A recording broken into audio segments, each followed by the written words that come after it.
चंद्रकांता की कहानी में हमने अभी तक सुना कि किस प्रकार से कुंवर वीरेंद्र सिंह को एक पत्थर मिला जिसमें कि तिलिस्म को तोड़ने वाली किताब को हासिल करने का तरीका लिखा हुआ था और कुमार ने उस रात विश्राम करने का निर्णय लिया और अगले दिन आकर उस किताब को प्राप्त करने का विचार किया। अब आगे बयान 25। दूसरे दिन स्नान पूजा से छुट्टी पाकर कुंवर वीरेंद्र सिंह, तेज सिंह, देवी सिंह और ज्योतिषी जी फिर उस खंडहर में जा घुसे। सिरका साथ में लेते गए। कल जो पत्थर निकला था उस पर जो कुछ लिखा था फिर पढ़कर याद कर लिया और उसी लिखे के मुताबिक काम करने लगे। बाहर दरवाजे पर बल्कि खंडहर के चारों तरफ पहरा बैठा हुआ था। बगुले के पास गए। उसके सामने की तरफ जो सफ़ेद पत्थर जमीन में गड़ा हुआ था, जिस पर पैर रखने से बगुला मुंह खोल देता था, उखाड़ लिया। नीचे एक और पत्थर कमानी पर जड़ा हुआ पाया। सफ़ेद पत्थर को सिरके में खूब बारीक पीसकर बगुले के सारे बदन में लगा दिया। देखते ही देखते वह पानी होकर बहने लगा। इसके साथ ही एक खुशबू सी फैलने लगी। 2 घंटे में बगुला गल गया। जिस खंबे पर बैठा था वह भी पिघल गया। नीचे की कोठरी दिखाई देने लगी जिसमें उतरने के लिए सीढ़ियां थीं और इधर उधर बहुत से तार और कल पुर्जे वगैरह लगे हुए थे। सभी को तोड़ डाला गया और चारों आदमी नीचे उतरे। भीतर ही भीतर उस कुएं में जा पहुंचे जहां हाथ में किताब लिए बूढ़ा आदमी बैठा हुआ था। सामने एक पत्थर की चौकी पर पत्थर ही के बने रंग बिरंगे फूल रखे हुए देखे। बाजू पकड़ते ही बूढ़े ने मुंह खोल दिया। तेज सिंह से कपूर लेकर कुमार ने उसके मुंह में भर दिया। घंटे भर तक ये लोग उसी जगह बैठे रहे। तेज सिंह ने एक मशाल खूब मोटी पहले ही से जला ली थी। जब बूढ़ा गल गया तो किताब जमीन पर गिर पड़ी। कुमार ने उसे उठा लिया। उसकी जिल्द भी, जिस पर कुछ लिखा हुआ था, भोजपत्र ही की थी। कुमार ने पढ़ा। उस पर यह लिखा हुआ पाया, इन फूलों को भी उठा लो, तुम्हारे अय्यारों के काम आएंगे। इनके गुण भी इसी किताब में लिखे हुए हैं। इस किताब को डेरे में ले जाकर पढ़ो। आज और कोई काम मत करो। तेज सिंह ने बड़ी खुशी से उन फूलों को उठा लिया जो गिनती में 6 थे। उस कोठरी में से कुएं से निकलकर ये लोग ऊपर निकले और धीरे धीरे खंडहर से बाहर हो गए। थोड़ा दिन बाकी था जब कुंवर वीरेंद्र सिंह अपने डेरे में पहुंचे। यह राय ठहरी कि रात में इस किताब को पढ़ना चाहिए, मगर तेज सिंह को यह जल्दी थी कि किसी तरह फूलों के गुण मालूम हो। कुमार से कहा, इस वक्त इन फूलों के गुण पढ़ लीजिए, बाकी रात को पढ़िएगा। कुमार ने हंसकर कहा, जब कुल तिलिस्म टूट लेगा तब फूलों के गुण पढ़े जाएंगे। तेज सिंह ने बड़ी खुशामद की। आखिर लाचार होकर कुमार ने जिल्द खोली। इस वक्त इन चारों आदमियों के उस खेमे में और कोई न था। सब बाहर कर दिए गए। कुमार पढ़ने लगे। फूलों के गुण। गुलाब का फूल अगर पानी में घिसकर किसी को पिलाया जाए तो उसे 7 रोज तक किसी तरह की बेहोशी असर न करेगी। मोतिये का फूल अगर पानी में थोड़ा सा घिसकर किसी कुएं में डाल दिया जाए तो 4 पहर तक उस कुएं का पानी बेहोशी का काम देगा। जो पिएगा बेहोश हो जाएगा। इसकी बेहोशी आधा घंटा बाद चढ़ेगी। 2 ही फूलों के गुण पढ़े थे कि तीनों अय्यार मारे खुशी के उछल पड़े। कुमार ने किताब बंद कर दी और कहा, बस अब ना पढ़ेंगे। अब तेज सिंह हाथ जोड़ रहे हैं, कस्में देकर कह रहे हैं, किसी तरह परमेश्वर के वास्ते पढ़िए। आखिर यह सब आप ही के काम आएगा। हम लोग आप ही के तो ताबेदार हैं। थोड़ी देर तक दिल लगी करके कुमार ने फिर से पढ़ना शुरू कर दिया। अड़हुल का फूल पानी में घिसकर पीने से 4 रोज तक भूख न लगे। कनेर का फूल पानी में घिसकर पैर धो लें तो थकावट या राह चलने की सुस्ती निकल जाए। गुलदाउदी का फूल पानी में घिसकर आंखों में अंजन करे तो अंधेरे में दिखाई दे। केवड़े का फूल तेल में घिसकर लगाएं तो सर्दी असर ना करे। कत्थे के पानी में घिसकर किसी को पिलाएं तो 7 रोज तक किसी किस्म का जोश उसके बदन में बाकी ना रहे।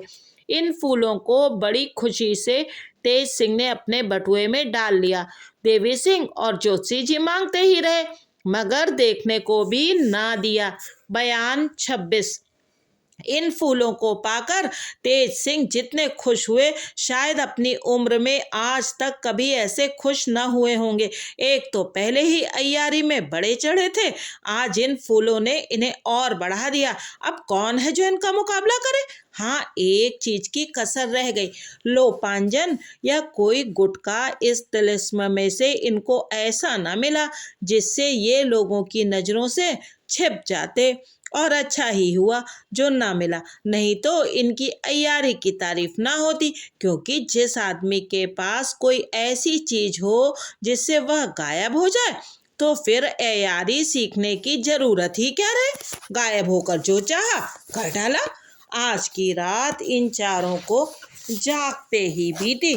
तिलिस्म की तारीफ, फूलों के गुण, तिलिस्मी किताब के पढ़ने, सवेरे फिर तिलिस्म में जाने आदि की बातचीत में रात बीत गई। सवेरा हुआ, जल्दी जल्दी स्नान पूजा से चारों ने छुट्टी पा ली और कुछ भोजन करके तिलिस्म में जाने को तैयार हुए।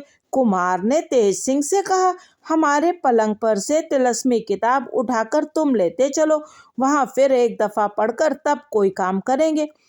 तेज सिंह तिलिस्मी किताब लेने गए मगर किताब नजर न पड़ी, न चारपाई के नीचे न कहीं। हर तरफ देखा, कहीं पता नहीं। आखिर कुमार से पूछा, किताब कहाँ है, पलंग पर तो नहीं है। सुनते ही कुमार के होश उड़ गए, जी सन्न हो गया। दौड़ते हुए पलंग के पास आए, खूब ढूंढा मगर किताब कहीं हो तब मिले। कुमार हाय करके पलंग के ऊपर गिर पड़े, बिल्कुल हौसला टूट गया। कुमारी चंद्रकांता से मिलने के लिए नाउम्मीद हो गए। अब तिलिस्मी किताब कहाँ जिसमें तिलिस्म तोड़ने की तरकीब लिखी है। तेज सिंह, देवी सिंह और जगन्नाथ ज्योतिषी भी घबरा उठे। 2 घड़ी तक किसी के मुंह से आवाज तक न निकली। इसके बाद तलाश होने लगी। लश्कर भर में खूब शोर मचा कि कुमार के डेरे से तिलिस्मी किताब गायब हो गई। पहरेदारों पर सख्ती होने लगी। चारों तरफ चोर की तलाश में लोग निकले। तेज सिंह ने कुमार से कहा, आप जी मत छोटा करिए, मैं वादा करता हूँ कि चोर को जरूर पकड़ूंगा। आपके सुस्त हो जाने से सभी का जी टूट जाएगा, कोई काम करते न बन पड़ेगा। बहुत समझाने पर कुमार पलंग से उठे। उसी वक्त एक चौबदार ने आकर अजीब खबर सुनाई। हाथ जोड़कर अर्ज किया कि तिलिस्म के फाटक पर पहरे के लिए जो लोग मुस्तैद किए गए हैं उनमें से एक पहरे वाला हाजिर हुआ है और कहता है कि तिलिस्म के अंदर कई आदमियों की आहट मिली है। किसी को अंदर जाने का हुक्म तो है नहीं, जो ठीक मालूम करें। अब जैसा हुक्म हो किया जाए। इस खबर को सुनते ही तेज सिंह पता लगाने के लिए तिलिस्म में जाने को तैयार हुए। देवी सिंह से कहा, तुम भी साथ चलो, देख आए क्या मामला है।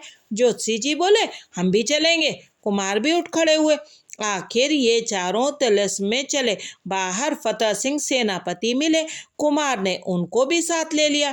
दरवाजे के अंदर जाते ही इन लोगों के कान में भी चिल्लाने की आवाज आई। आगे बढ़ने से मालूम हुआ कि इसमें कई आदमी हैं। आवाज की धुन पर ये लोग बराबर बढ़ते चले गए। उस दालान में पहुंचे जिसमें चबूतरे के ऊपर हाथ में किताब लिए पत्थर का आदमी सोया था। देखा कि पत्थर वाला आदमी उठकर बैठा हुआ पंडित बद्रीनाथ अय्यार को दोनों हाथों से दबाए है और वे चिल्ला रहे हैं, पन्ना लाल राम नारायण और चुन्नी लाल छुड़ाने की तरकीब कर रहे हैं, मगर कोई काम नहीं निकलता।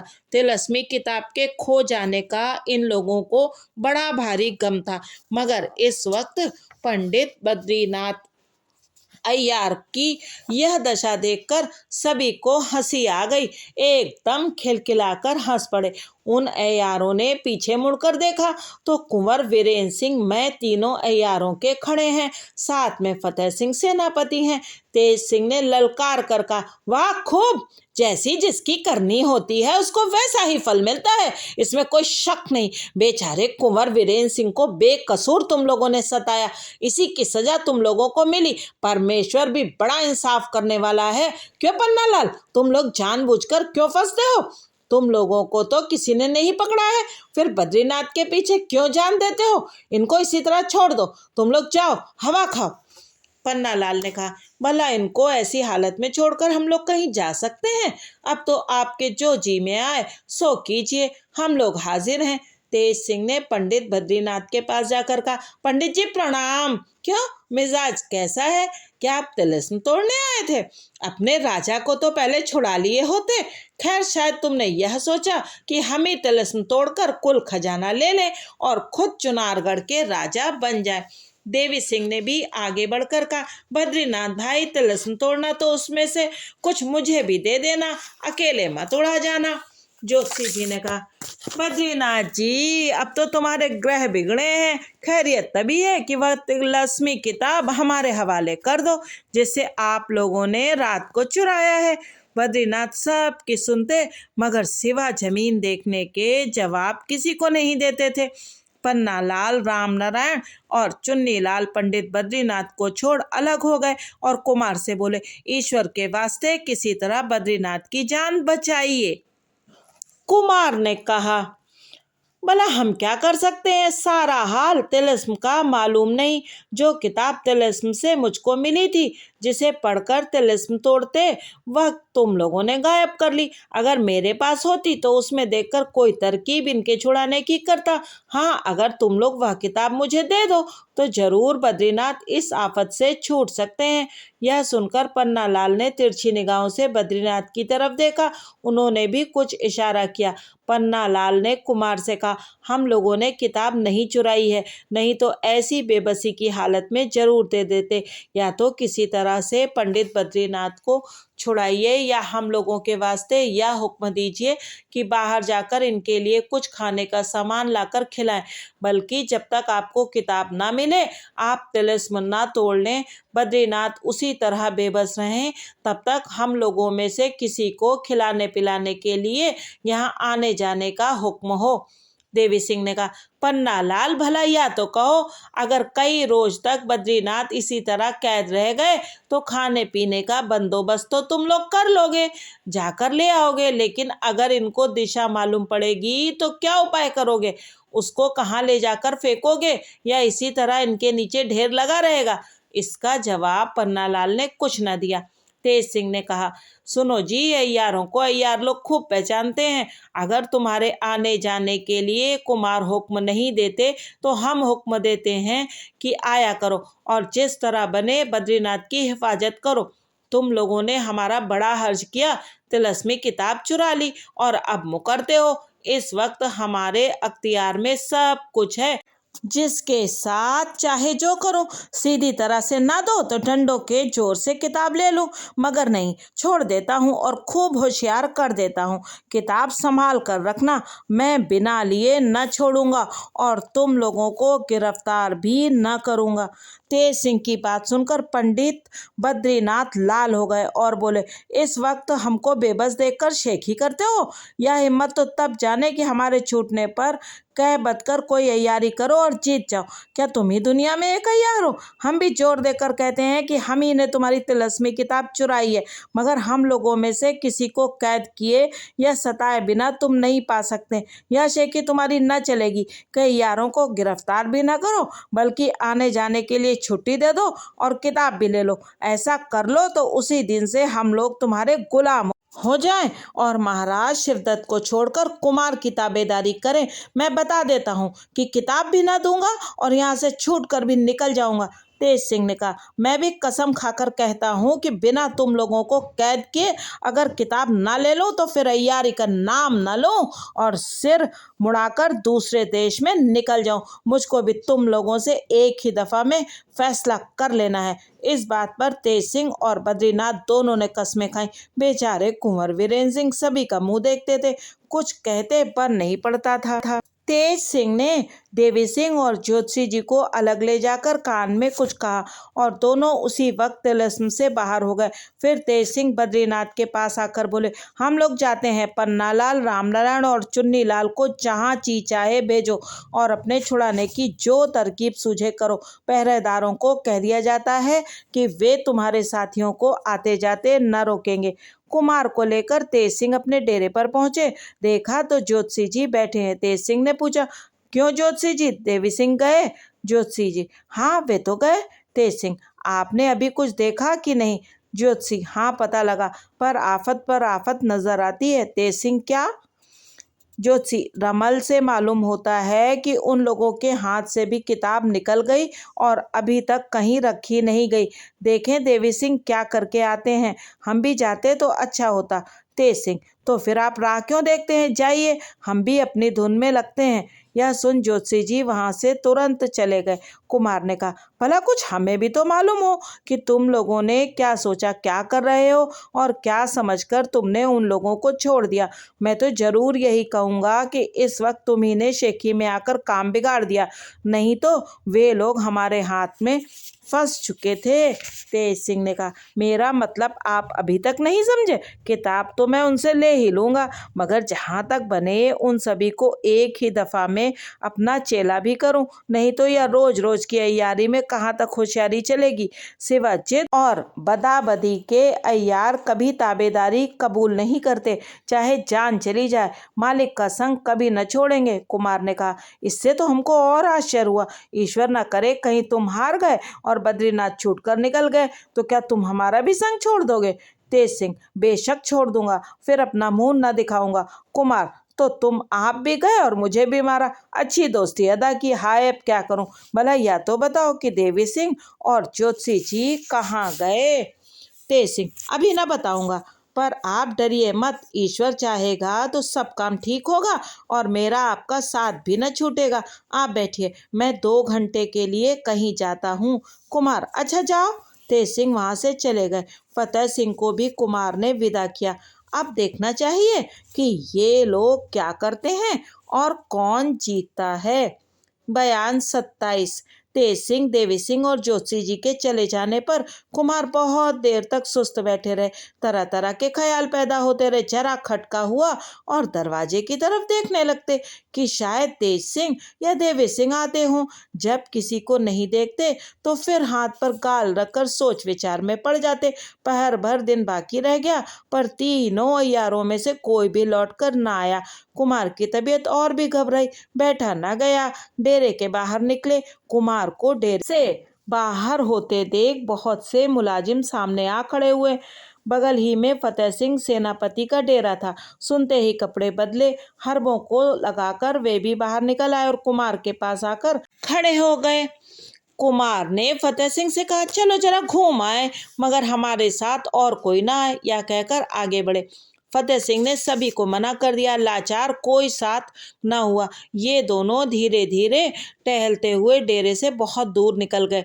तब कुमार ने फतेह सिंह का हाथ पकड़ लिया और कहा, सुनो फतेह सिंह, तुम भी हमारे दोस्त हो, साथ ही पढ़े और बड़े हुए, तुमसे हमारी कोई बात छिपी नहीं रहती। तेज सिंह भी तुमको बहुत मानते हैं। आज हमारी तबीयत बहुत उदास हो गई, अब हमारा जीना मुश्किल समझो, क्योंकि आज तेज सिंह को ना मालूम क्या सूझी है कि बद्रीनाथ से जिद कर बैठे, हाथों में फंसे हुए चोर को छोड़ दिया।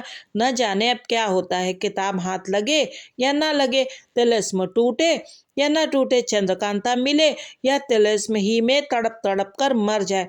फतेह सिंह ने कहा, आप कुछ न सोच कीजिए, तेज सिंह ऐसे बेवकूफ़ नहीं है, उन्होंने जिद की तो अच्छा ही किया। सब अय्यार एकदम से आपकी तरफ हो जाएंगे। आज का भी बिल्कुल हाल मुझको मालूम है। इंतजाम भी उन्होंने अच्छा किया है। मुझको भी एक काम सुपुर्द कर गए हैं, वह भी बहुत ठीक हो गया है। देखिए तो होता क्या है।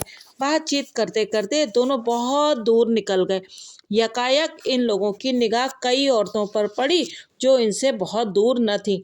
इन्होंने आपस में बातचीत करना बंद कर दिया और पेड़ों की आड़ से औरतों को देखने लगे। अंदाजे से 20 औरतें होंगी। अपने अपने घोड़ों की बाग थामे धीरे धीरे उसी तरफ आ रही थी। एक औरत के हाथ में 2 घोड़ों की बाग थी। यूं तो सभी औरतें एक से एक खूबसूरत थी, मगर सभी के आगे आगे जो आ रही थी बहुत ही खूबसूरत और नाजुक थी। उम्र करीब 15 वर्ष की होगी। पोशाक और जेवरों के देखने से यही मालूम होता था कि जरूर किसी राजा की लड़की है। सिर से पांव तक जवाहरात से लदी हुई, उसका हर एक अंग सुंदर व सुडौल और गुलाब सा चेहरा दूर से दिखाई दे रहा था। उसके साथ वाली औरतें भी एक से एक खूबसूरत बेशकीमती पोशाक पहने हुई थी। कुंवर वीरेंद्र सिंह एकटक उसी औरत की तरफ देखने लगे जो सभी के आगे थी। ऐसे आश्चर्य की हालत में भी कुमार के मुंह से निकल पड़ा, वाह क्या सुडौल हाथ पैर हैं। बहुत सी बातें कुमारी चंद्रकांता की इसमें मिलती हैं। नजाकत और चाल भी उसी ढंग की है। हाथ में कोई किताब है जिससे मालूम होता है कि पढ़ी लिखी भी है। वे औरतें और पास आ गईं।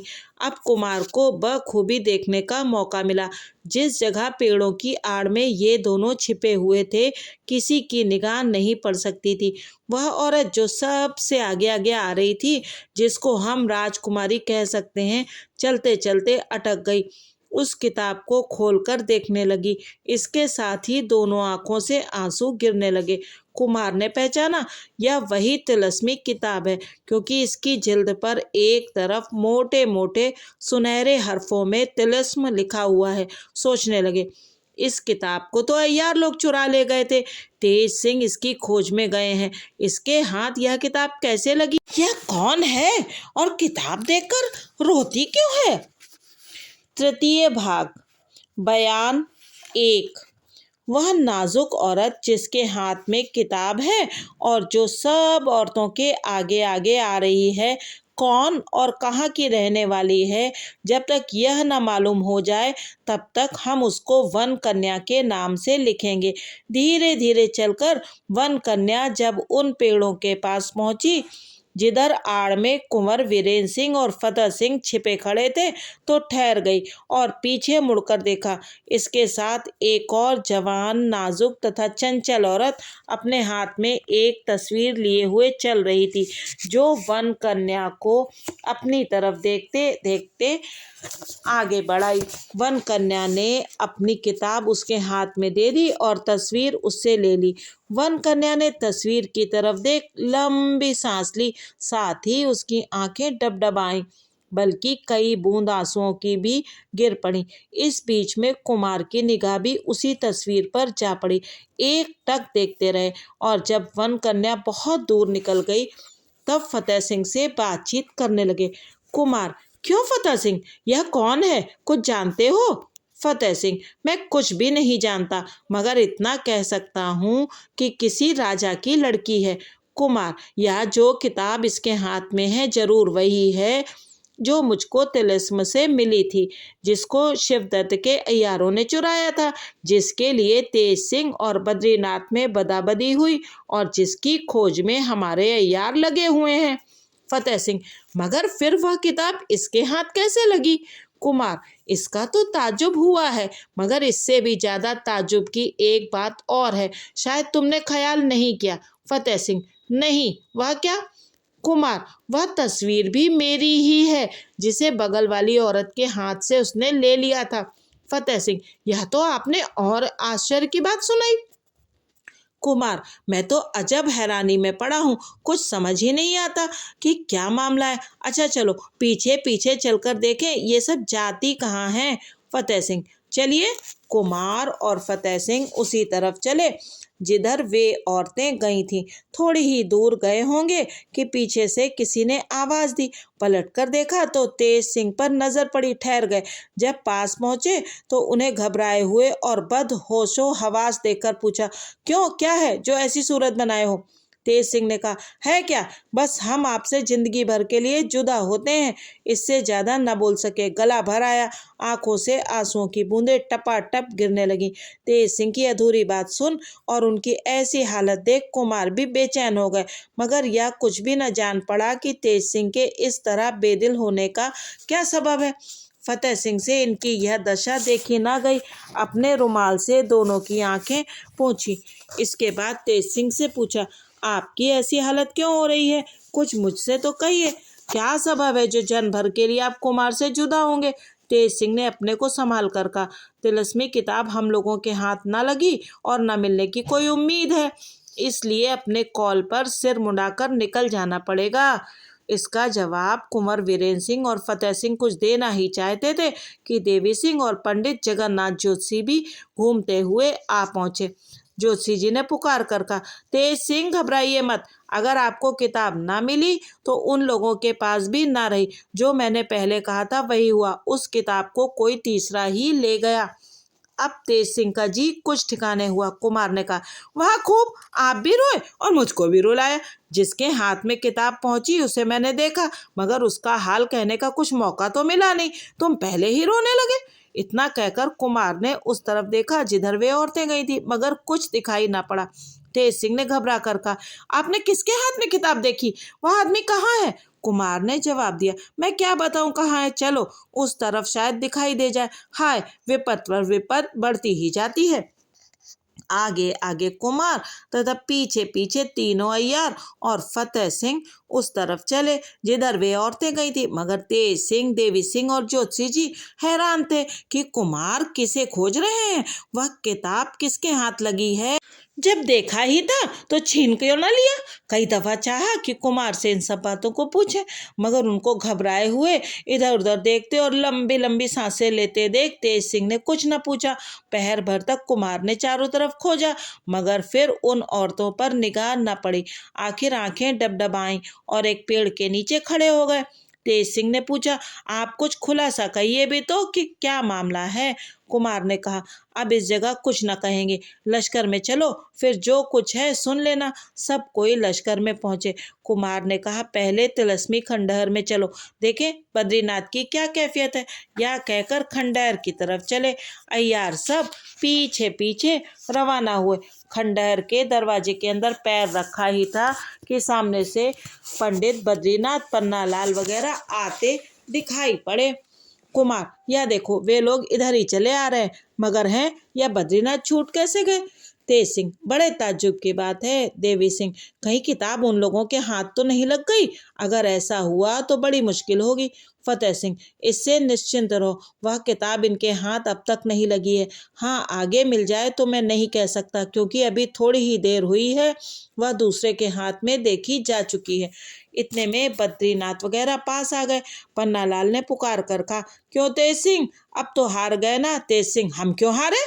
बद्रीनाथ, क्यों नहीं हारे, हम छूट भी गए और किताब भी न दी। तेज सिंह, किताब तो हम पा गए, तुम चाहो तो अपने आप छूटो या मेरे छुड़ाने से छूटो। किताब पाना ही हमारा जीतना हो गया। अब तुमको चाहिए कि महाराज शिवदत्त को छोड़ कुमार के साथ रहो। बद्रीनाथ, हमको किताब दिखा दो, हम अभी ताबेदारी कबूल करते हैं। तेज सिंह, तो तुम ही क्यों नहीं दिखा देते? जब तुम्हारे पास नहीं तो साबित हो गया कि हम पा गए। बद्रीनाथ, बस बस, हम बेफिक्र हो गए। तुम्हारी बातचीत से मालूम हो गया कि तुमने किताब नहीं पाई और उसे कोई तीसरा ही उड़ा ले गया। अभी तक हम डरे हुए थे। देवी सिंह, फिर आखिर हारा कौन, यह भी तो कहो। बद्रीनाथ, कोई भी नहीं हारा। कुमार, अच्छा यह तो कहो तुम छूटे कैसे? बद्रीनाथ, बस ईश्वर ने छुड़ा दिया, जानबूझकर कोई तरकीब नहीं की गई। पन्नालाल ने उसके सिर पर एक लकड़ी रखी, उस पत्थर के आदमी ने मुझको छोड़ लकड़ी पकड़ी, बस मैं छूट गया। उसके हाथ में वह लकड़ी अभी तक मौजूद है। अच्छा हुआ दोनों ही की बात रह गई।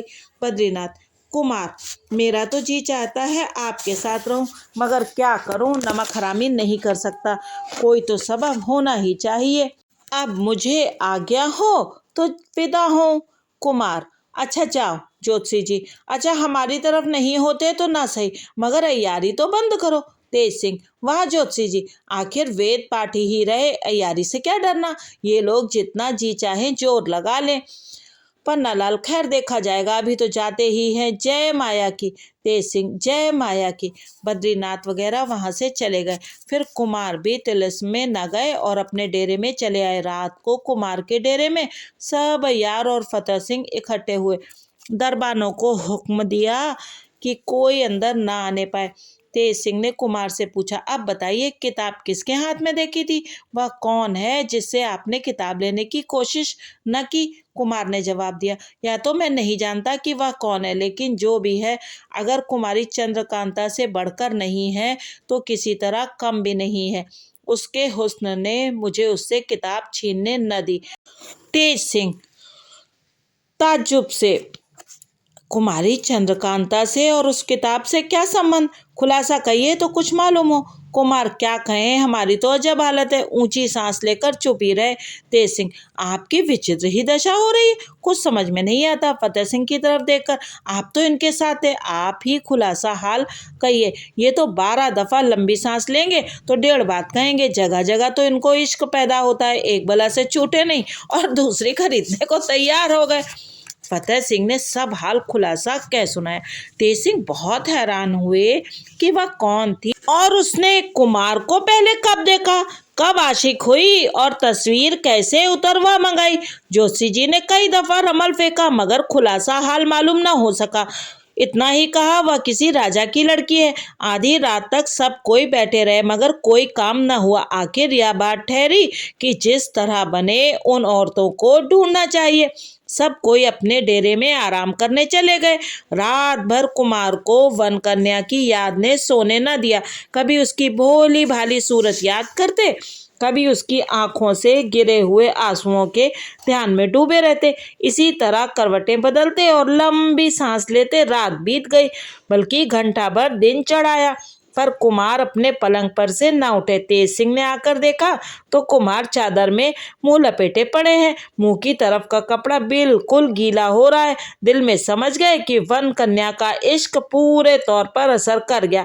इस वक्त नसीहत करना भी उचित नहीं। आवाज दी, आप सोते हैं या जागते हैं? कुमार मुंह खोलकर, नहीं, जागते तो हैं। तेज सिंह, फिर उठे क्यों नहीं? आप तो रोज सवेरे ही स्नान पूजा से छुट्टी कर लेते हैं, आज क्या हुआ? नहीं, कुछ नहीं, कहते हुए कुमार उठ बैठे। जल्दी जल्दी स्नान से छुट्टी पाकर भोजन किया।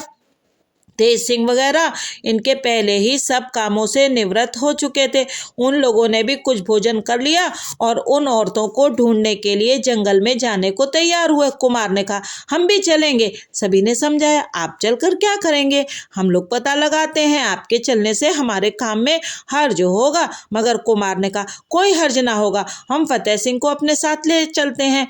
तुम्हारा जहां जी चाहे घूमना, हम उसके साथ इधर उधर फिरेंगे। तेज सिंह ने फिर समझाया कि कहीं शिवदत्त के अय्यार लोग आपको धोखे में न फंसा लें, मगर कुमार ने एक न मानी। आखिर लाचार होकर कुमार और फतेह सिंह को साथ ले जंगल की तरफ रवाना हुए। थोड़ी दूर घने जंगल में जाकर उन लोगों को एक तरफ बैठाकर तीनों अय्यार अलग अलग उन औरतों की खोज में रवाना हुए। अय्यारों के चले जाने पर कुंवर वीरेंद्र सिंह फतेह सिंह से बातें करने लगे, मगर सिवा वन कन्या के कोई दूसरा जिक्र कुमार की जुबान पर न था। बयान 2। कुंवर वीरेंद्र सिंह बैठे फतेह सिंह से बातें कर रहे थे कि एक मालिन जो जवान और खूबसूरत भी थी, हाथ में जंगली फूलों की डाली लिए कुमार के बगल से इस तरह निकली जैसे उसको यह मालूम नहीं कि यहाँ कोई है। मुंह से कहती जाती थी, आज जंगली फूलों का गहना बनाने में देर हो गई, जरूर कुमारी खफा होंगी, देखें क्या दुर्दशा होती है। इस बात को दोनों ने सुना। कुमार ने फतेह सिंह से कहा, मालूम होता है यह उन्हीं की मालिन है, इसे बुलाकर पूछो तो सही। फतेह सिंह ने आवाज दी। उसने चौंक कर पीछे देखा। फतेह सिंह ने हाथ के इशारे से फिर बुलाया। वह डरती कांपती उनके पास आ गई। फतेह सिंह ने पूछा, तू कौन है और फूलों के गहने किसके वास्ते लिए जा रही है? उसने जवाब दिया, मैं मालिन हूँ, या नहीं कह सकती कि किसके यहाँ रहती हूँ और ये फूलों के गहने किसके वास्ते लिए जाती हूँ। आप मुझको छोड़ दें, मैं बड़ी गरीब हूँ, मेरे मारने से कुछ हाथ ना लगेगा, हाथ जोड़ती हूँ, मेरी जान मत लीजिए। ऐसी ऐसी बातें कहकर मालिन रोने और गिड़गिड़ाने लगी। फूलों की डालियां आगे रखी हुई थी जिनकी तेज खुशबू फैल रही थी। इतने में एक नकाबपोश वहां आ पहुंचा और कुमार की तरफ मुंह करके बोला, आप इसके फेर में ना पड़े, यह यार है, अगर थोड़ी देर और फूलों की खुशबू दिमाग में चढ़ेगी तो आप बेहोश हो जाएंगे। उस नकाबपोश ने इतना ही कहा था कि वह मालिन उठकर भागने लगी, मगर फतेह सिंह ने झट हाथ पकड़ लिया। सवार उसी वक्त चला गया। कुमार ने फतेह सिंह से कहा, मालूम नहीं सवार कौन है और मेरे साथ यह नेकी करने की उसकी क्या जरूरत थी? फतेह सिंह ने जवाब दिया, इसका हाल मालूम होना मुश्किल है क्योंकि वह खुद अपने को छिपा रहा है। खैर जो हो, यहाँ ठहरना मुनासिब नहीं। देखिए, अगर यह सवार ना आता तो हम लोग फंस ही चुके थे। कुमार ने कहा, तुम्हारा यह कहना बहुत ही ठीक है। खैर अब चलो और इसे अपने साथ लेते चलो, वहां चलकर पूछ लेंगे कि यह कौन है। जब कुमार अपने खेमे में फतेह सिंह और उस सैयार को लेकर पहुंचे तो बोले, अब इससे पूछो कि इसका क्या नाम है। फतेह सिंह ने जवाब दिया, भला यह ठीक ठाक अपना नाम क्यों बताएगा? देखिए, मैं अभी मालूम किए लेता हूँ। फतेह सिंह ने गर्म पानी मंगवाकर उस सैयार का मुंह धुलवाया।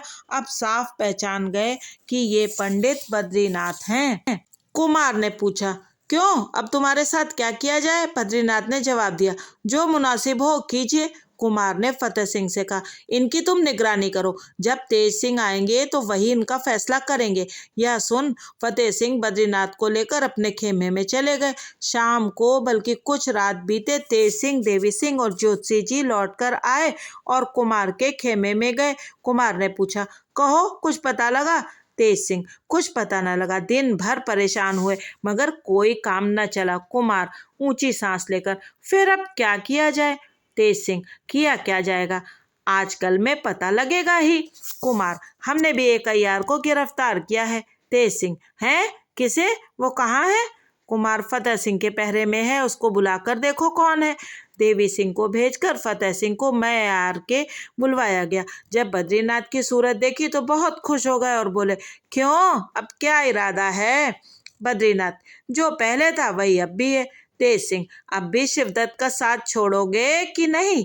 बद्रीनाथ, महाराज शिवदत्त का साथ क्यों छोड़ने लगे? तेज सिंह, तो फिर कैद हो जाओगे। बद्रीनाथ, चाहे जो हो। तेज सिंह, यह न समझना कि तुम्हारे साथी लोग छुड़ा ले जाएंगे, हमारा कैद खाना ऐसा नहीं है। बद्रीनाथ, उस कैद खाने का हाल भी मालूम है, वहां भेजो भी तो सही। देवी सिंह, वाह रे निडर। तेज सिंह ने फतेह सिंह से कहा, इनके ऊपर सख्त पहरा मुकर्रर कीजिए, अब रात हो गई है, कल इनको बड़े घर पहुंचाया जाएगा। फतेह सिंह ने अपने मातहत सिपाहियों को बुलाकर बद्रीनाथ को उनके सुपुर्द किया। इतने ही में चौबदार ने आकर एक खत उनके हाथ में दिया और कहा कि एक नकाबपोश सवार बाहर हाजिर है, जिसने यह खत राजकुमार को देने के लिए दिया है। तेज सिंह ने लिफाफे को देखा। यह लिखा हुआ था, कुंवर वीरेंद्र सिंह जी के चरण कमलों में। तेज सिंह ने कुमार के हाथ में दिया। उन्होंने खोलकर पढ़ा, बरवा, सुख संपत्ति सब त्याग्यो जिनके हेत, वे निर्मोही ऐसे सुधिव न लेत। राज छोड़ बन जोगी भसम रमाए, विरह अनल की धूनी तापत हाय, कोई वियोगिनी। यह पढ़ते ही आंखें डबडबाई, रूंधे गले से अटक कर बोले, उसको अंदर बुलाओ जो खत लाया है। हुक्म पाते ही चौबदार उस नकाबपोश सवार को लेने बाहर गया, मगर तुरंत वापस आकर बोला, वह सवार तो मालूम नहीं कहाँ चला गया। इस बात को सुनते ही कुमार के जी को कितना दुख हुआ वे ही जानते होंगे। वह खत तेज सिंह के हाथ में दिया। उन्होंने भी पढ़ा और बोले, इसके पढ़ने से मालूम होता है यह खत उसी ने भेजा है जिसकी खोज में दिन भर हम लोग हैरान हुए, और यह तो साफ ही है कि वह भी आपकी मोहब्बत में डूबी हुई है, फिर आपको इतना रंज ना करना चाहिए। कुमार ने कहा, इस खत ने तो इश्क की आग में घी का काम किया। उसका ख्याल और भी बढ़ गया। घट कैसे सकता है। खैर अब जाओ, तुम लोग भी आराम करो, कल जो कुछ होगा देखा जाएगा। आज चंद्रकांता की कथा यहीं तक। क्या कुमार इस वन कन्या के इश्क में पड़कर कुमारी चंद्रकांता को भूल जाएंगे? और कौन है ये वन कन्या, सुनेंगे अगले अंक में। तब तक के लिए इस चैनल को सब्सक्राइब कीजिए, वीडियो को लाइक कीजिए और सुनते रहिए यूट्यूबर मौसी की कहानियाँ। Thank you.